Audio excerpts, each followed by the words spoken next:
देख रहे हैं सिटी इंडिया न्यूज चैनल हक की आवाज। इस प्रोग्राम के पेशकर्ता हैं अलिफ high school. Alif High School, here and hereafter, an English medium school with Islamic values. Success of both the worlds, Dunya and Akhirah. Alif provides you a blend of modern education with Islamic education, imparting integrated CBSE curriculum for nursery to 5th and state syllabus from 6 to 10. An added education of Hifzul Quran, well-ventilated classrooms, best infrastructure and amenities, protected with CCTV surveillance, certified and highly qualified faculties.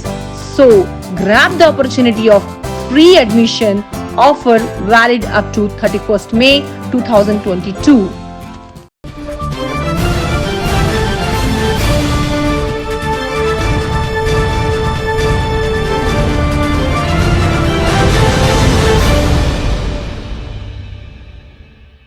अस्सलाम वालेकुम नाजरीन, मैं Zakia Sadiq city India news के रियासत तेलंगाना इलाके दक्कन के खबरनामा आईना दक्कन में आपका इस्तकबाल करती हूँ। खबरों से पहले सुनते हैं हदीस शरीफ।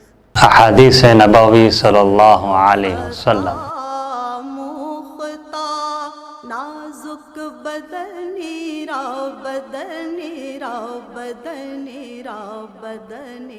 अल हयाउ खैरु कुल्लुहु, मुस्लिम शरीफ।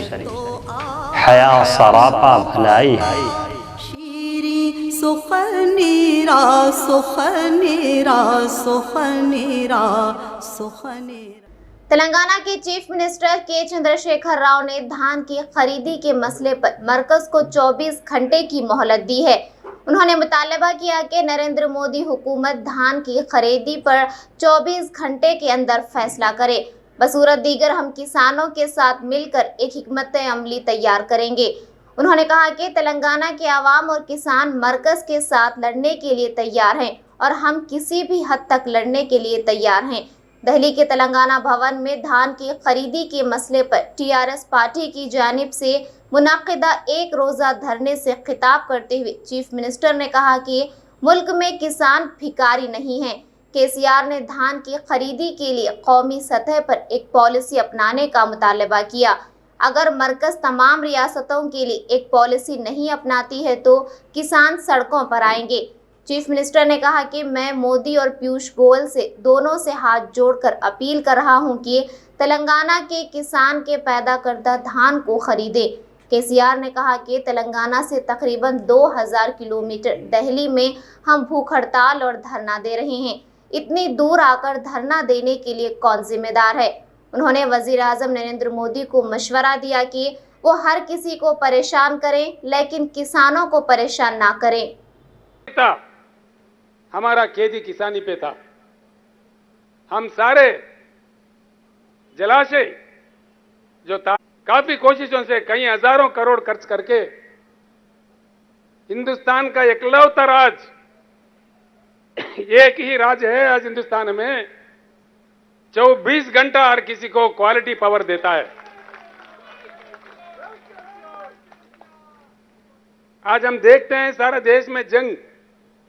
प्रधानमंत्री के खुद के गुजरात राज्य में भी किसान उमड़ पड़े हैं रोडों पे करंट का मांग करते हुए।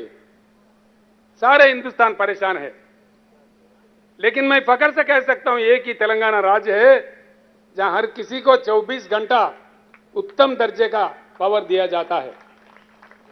और खास तौर पर आपने अपने भाषण में जो कहा, किसानों के लिए 24 घंटा मुफ्त करंट देने वाला एक ही एक राज्य है हिंदुस्तान में, तेलंगाना राज्य। हमारे तालाबें भर गई, बिजली सही हुई, 30 लाख बोर काम करने लगे, हमारे पैदावारी लाजमी है बढ़ेगी। और पीयूष गोलमाल कहते हैं भाई क्या चमत्कार किया तेलंगाना ने। हां किया जी, चमत्कार ही किया। अगर आप नहीं समझेंगे हम क्या करेंगे। जब हमारे पार्लियामेंट के नेता माननीय केशव राव जी राज्यसभा में सवाल उठाए, वो तो उनको ना समझ करार दे रहे थे। मैं पूछ रहा हूं पीयूष गोयल जी, ना समझ कौन है? हमारे केशवराव जी है? ये आप खुद में ना समझ है? कौन ना समझ है? ऐसे बातें, इतने अहंकार कहां से आए आपको? क्यों ऐसी बातें करते हैं? हां, चमत्कार हुआ जी। मैं कहता हूं एक मुख्यमंत्री होने के नाते 2014 और 2022 का तुलना करके देखे, तेलंगाना में सिंचाई, तेलंगाना के कृषि क्षेत्र में 1 करोड़ की बढ़ोतरी आई, 1 करोड़ एकड़ की बढ़ोतरी आई। देश के प्रधानमंत्री सच्चे, अच्छे, ईमानदार, प्रजा प्रेमी प्रधानमंत्री होते, ये तेलंगाना किसानों ने जो काम किया है, ये सराहनीय काम है, प्रशंसनीय काम है। प्रधानमंत्री जी का कर्तव्य यह बनता है कि इसको सराहना चाहिए। उल्टा आप हमारे अपमान कर रहे, हमको दोषी ठहरा रहे। धान उगाना ही दोष है? इस देश को अन्न देना ही देश है, दोष है? क्या बात देश है? जैसा अभी हमारे भाई राकेश टिकायत जी कह रहे थे, देश में किसानों के एक महासंग्राम शुरू होगा। मैं उनका वचनों का स्वागत करता हूं। पूरी तेलंगाना के जनता और किसान डटकर आपके साथ खड़े हो जाएंगे। टिकायत जी, जो महासंग्राम शुरू होने हैं, मैं आप लोगों का तारीफ करता हूं, आप लोगों को शुभकामनाएं देता हूं। केंद्र सरकार कितना आपको अपमानित किया, हम देखते रहे, आश्चर्य व्यक्त करते रहे।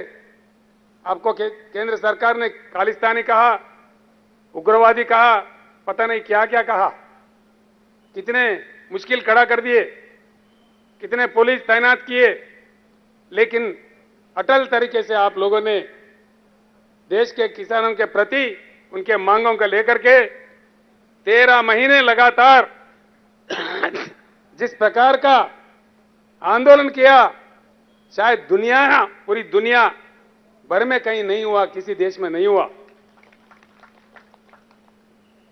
आपने ये हालत कर दी भारत सरकार का कि प्रधानमंत्री को खुदा के आपसे माफी मांगनी पड़ी, देश के किसानों से माफी मांगनी पड़ी। हमारे प्रधानमंत्री तो माफी के सौदागर है, जब कभी चुनाव आता है वो माफी मांग लेते हैं। कुछ समय पहले कुछ अन्य लोगों से भी वो माफी मांगे थे, हो सकता है बाद में भी फिर माफी मांगेंगे, यही लगता है। मैं सीधी बात कहना चाहता हूं, तेलंगाना चाहता है, तेलंगाना अनुरोध करता है, डिमांड करता है, इस देश के किसान भिखारी नहीं है, भीख नहीं मांग रहे हैं। इस देश के किसान मांग रहे हैं, अपना हक मांग रहे हैं। फिर एक बार मैं प्रधानमंत्री से कहता हूं, आप एक नई एग्रीकल्चर पॉलिसी का रचना कीजिए, हम भी उसमें योगदान देंगे। आप अगर नहीं करेंगे, ये बात आपकी बस की नहीं है, आगे चल के आपको हटा देके जो नई सरकार आएगा उसके तहत नई एग्रीकल्चर पॉलिसी, जो integrated agriculture policy of India होगा, उसको हम लागू करेंगे। तेलंगाना जब लड़ने के लिए निकलता है, अंतिम विजय प्राप्त करने तक रुकता नहीं। राकेश जी, एक अजीब बात है, वो हमारे किसान धान उगाए, खरीदो बोले तो ये उल्टा पलटा बोलते हैं। बड़ा चमत्कार, इन्होंने कहा जी क्रॉप बदल दो। हमने किसानों को कहा भाई क्रॉप बदल दो। क्रॉप बदलाव की बात हमारे कृषि मंत्री कह रहे थे, सारे एमएलए कह रहे थे, सारे मंत्री कह रहे थे, गांव गांव में हमारे सरपंच भी कह रहे थे भैया क्रॉप बदलना चाहिए। लेकिन इन्हीं के 2 आदमी, एक आदमी है केंद्र कैबिनेट में मंत्री किशन रेड्डी जी, दूसरे इनके पार्टी के अध्यक्ष, भारतीय जनता पार्टी के अध्यक्ष तेलंगाना राज्य के, कह रहे थे कि धान उगाओ, धान उगाओ, हम खरीदेंगे। उनको उचका के बहका के धान उगाने पर कह रहे थे कि उगाओ, हम खरीदेंगे। मुख्यमंत्री की बातों में आने की जरूरत नहीं है, ये उनका कहना। किसान यूनियन के तर्जुमान राकेश टकेत ने मरकजी हुकूमत पर शदीद नुक्ताचीनी की। उन्होंने धान की खरीदी के मसले पर दिल्ली के तेलंगाना भवन में वजीर आला के चंद्रशेखर राव के धरने में हिस्सा लिया। इस मौके पर खिताब करते हुए उन्होंने कहा कि किसानों के लिए दिल्ली में वजीर आला चंद्रशेखर राव के एहतजाज को देखकर दुख होता है। मरकजी हुकूमत को इस पर शर्म करनी चाहिए। अगर मरकजी हुकूमत पूरे मुल्क से धान की खरीदारी की एकसा पॉलिसी पर अमल नहीं करेगी तो इससे किसानों को काफ़ी नुकसान होगा। उन्होंने इल्ज़ाम लगाया कि मरकजी हुकूमत आवाम की जिंदगियों के साथ सियासत कर रही है। उन्होंने कहा कि तरक्की के बजाय मरकजी हुकूमत मजहबी सियासत कर रही है और फ़िरका वाराना फसादात में मुलव्विस हो रही है। उन्होंने मजीद कहा कि मरकजी हुकूमत हिंदुओं और मुसलमानों में फ़िरका वाराना हम आहंगी में रुकावट पैदा करने की कोशिश कर रही है। उन्होंने कहा कि वो तेलंगाना का दौरा करेंगे और मुस्तकबिल में भी किसानों की एहतजाज में हिस्सा लेंगे। उन्होंने रबी के सीज़न में पूरे धान की खरीदारी करने की मांग की है। उनका धन्यवाद जो मेरी बहनें बैठी हैं, इनका धन्यवाद पूरे पुलिस प्रशासन और जो मीडिया के लोग हैं उन सब का धन्यवाद। और सबसे बड़ा धन्यवाद आज तेलंगाना सरकार का है कि जो लड़ाई पिछले 13 महीने से हमने दिल्ली में लड़ी, आज उस लड़ाई को साक्षात होते हम देख रहे हैं कि कोई स्टेट की सरकार आज किसान के इशू पे दिल्ली में इस देश के किसान के साथ में आई। और इशू कोई और नहीं है, इशू है फसलों के दाम के सवाल पे। जो 13 महीने भारत सरकार को बात बताई कि हमारे फसलों के दाम चाहिए, हमको एमएसपी गारंटी कानून चाहिए। पूरे देश में जो 23 फसलें हैं, जो दूसरी और फसलें भी हैं, उन पे भी एमएसपी चाहिए। किसान को लाभकारी मूल्य चाहिए। लेकिन जो भारत सरकार है 13 महीने के आंदोलन में भी उसकी समझ में नहीं आई। ये कई मुख्यमंत्री अभी आए जिन्होंने किसान के इशू पे बातचीत की। छत्तीसगढ़ के मुख्यमंत्री गए तो उन्होंने सिफारिश करी कि जब आपकी भारत सरकार से बातचीत हो तो हमारी फाइल रुकी हुई है, उस फाइल की भी बात करना। तेलंगाना के मुख्यमंत्री से बात हुई कि फसलों के दाम नहीं मिल रहे, हमारे स्टेट में फसलों की खरीद नहीं होती, आप आंदोलन की शुरुआत करो।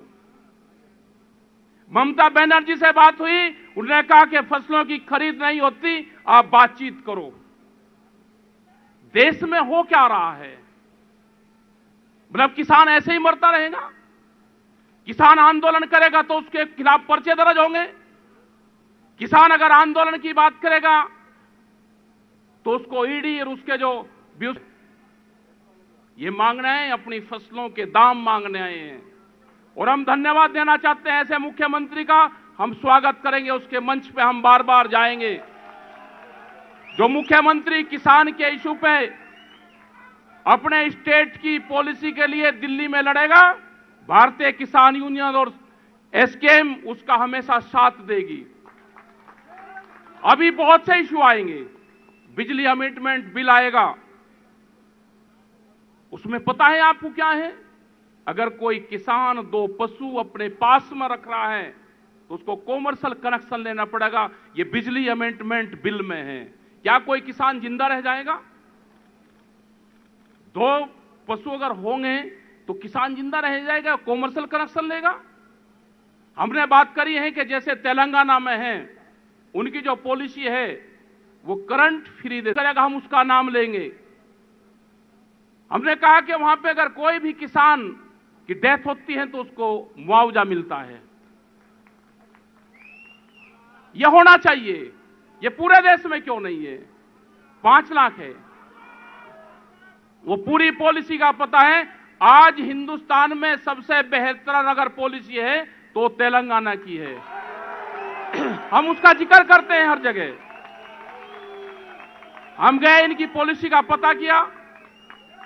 हमने कहा कि या कुछ दे रहे हो क्या?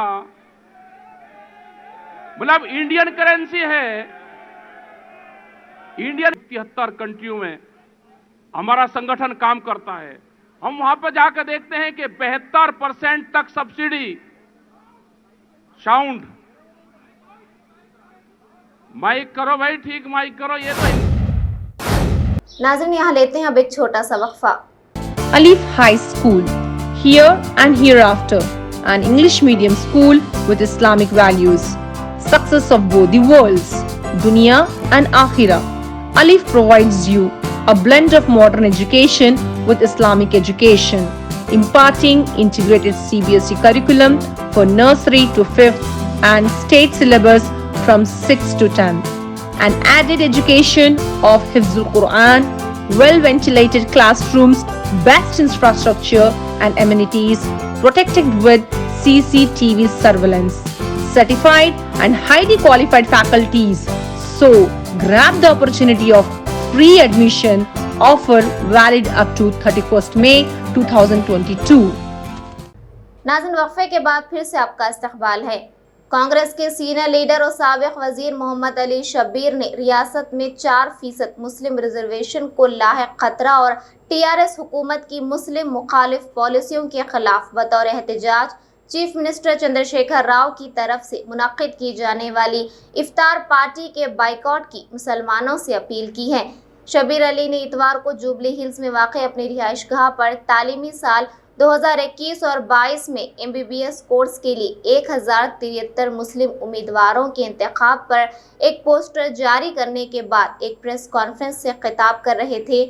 प्रेस कॉन्फ्रेंस में Hyderabad city Congress committee HCCC के अक़लियती शोबे के चेयरमैन समीर वलीउल्लाह, TPCC के तर्जुमान सैयद निज़ामुद्दीन और मतीन शरीफ समेत सीनियर कायदीन भी मौजूद थे। एजुकेशन से दूर रखना चाह रहे, इनकी फीस नहीं दे रहे, ट्यूशन फीस नहीं दे रहे, ओवरसीज स्कॉलरशिप फीस उनको नहीं दे रहे हैं, तो इंटेंशनली ये साफ दिख रहा कि आप इनको एजुकेशनली ख़त्म करना चाह रहे हैं। जो कांग्रेस पार्टी 70 साल से जो नाइंसाफ़ी को देखकर ये समझी कि भाई इनको भी इक्वल अपॉर्चुनिटी मिलना चाहिए एजुकेशन में, तो वो रिजर्वेशन दी, फीस दी, ट्यूशन फीस दी, कॉलेज एक्स्ट्रा खोले, जिसकी वजह से 20,000 स्टूडेंट आज आपके डॉक्टर इंजीनियर बने।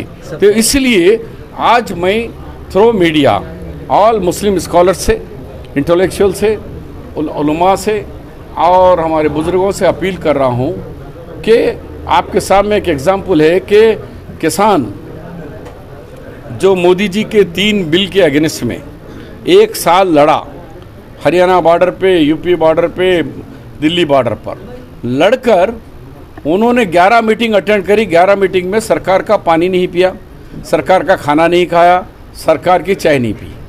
क्या हम लोग केसीआर को बोलेंगे तुम्हारा जो एंटी मुस्लिम का जो एटीट्यूड है उसके बदले में हम अब आपके अपोजिट में, इसके अगेंस्ट में हम आपका इफ्तार पार्टी और गवर्नमेंट के तमाम इफ्तार पार्टी को हम बैकआउट करेंगे। कोंडला कोया में वाक़े रियासती वजीर मल्ला रेड्डी की CMR कॉलेज के इंजीनियरिंग तालिबे इल्म की मुश्तबा हालत में मौत वाक़ हुई। इस वाक़े पर कांग्रेस कायदीन ने तशवीश का इजहार करते हुए एहतजाज दर्ज किया। इस एहतजाज में TPCC तर्जुमान संगी रेड्डी, हर्षवर्धन रेड्डी और दीगर कांग्रेस कायदीन के अलावा मुख्तलिफ तलबा यूनियन ने शिरकत की। इस मौके पर हर्षवर्धन रेड्डी ने कहा कि तालिबे इल्म की मौत का सबब बनने वाले CMR कॉलेज की इंतजामिया के खिलाफ सख्त कार्रवाई का मुतालबा किया। पुलिस ने एहतजाजियों को गिरफ्तार करते हुए पुलिस स्टेशन मुंतकिल कर दिया। CMR కాలేజీలో ఒక అమ్మాయి చనిపోతే దాన్ని ఆత్మహత్యగా చిత్రీకరించి యాజమాన్యం పెద్ద గేమ్ ఆడుతూ ఉంది।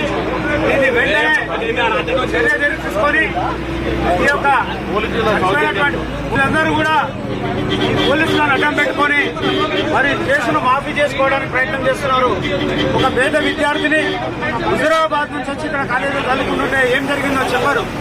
28 గంటలు దాటిన తర్వాత వాళ్ళ పేరెంట్స్ చెప్తే వాళ్ళ పేరెంట్స్ చెప్పి వాళ్ళకి తెలియకుండానే అది మార్చరికి తరలించడం జరిగింది। వెంటనే యాజమాన్యం మీద చర్యలు తీసుకోవాలని, మంత్రి మల్లారెడ్డిని బర్తరఫ్ చేయాలని మేము డిమాండ్ చేస్తా ఉన్నాం। వెంటనే ఆ కుటుంబానికి న్యాయం చేయాలని ఈ సందర్భంగా కోరుకుంటా ఉన్నాం। नाज़रीन, आप हमारे तमाम प्रोग्रामों का मुशाहिदा city digital set top box के चैनल नंबर 6 और हैदराबाद में एजी सेट टॉप बॉक्स के चैनल नंबर 50 पर मुशाहिदा कर सकते हैं। इसके अलावा यूट्यूब, फेसबुक और इंस्टाग्राम पर भी आप हमारे तमाम प्रोग्रामों का मुशाहिदा कर सकते हैं। नाज़रीन, आप यूट्यूब पर हमारे वीडियोस देख रहे हैं तो यूट्यूब पर हमारे चैनल को सब्सक्राइब करें, लाइक और शेयर करें। तो नाज़रीन, अब मुझे ज़किया सादिक को इजाज़त दें और देखते रहिए आपका अपना पसंदीदा चैनल सिटी इंडिया न्यूज़, हक़ की आवाज़। शब्बा खैर, अल्लाह हाफ़िज़।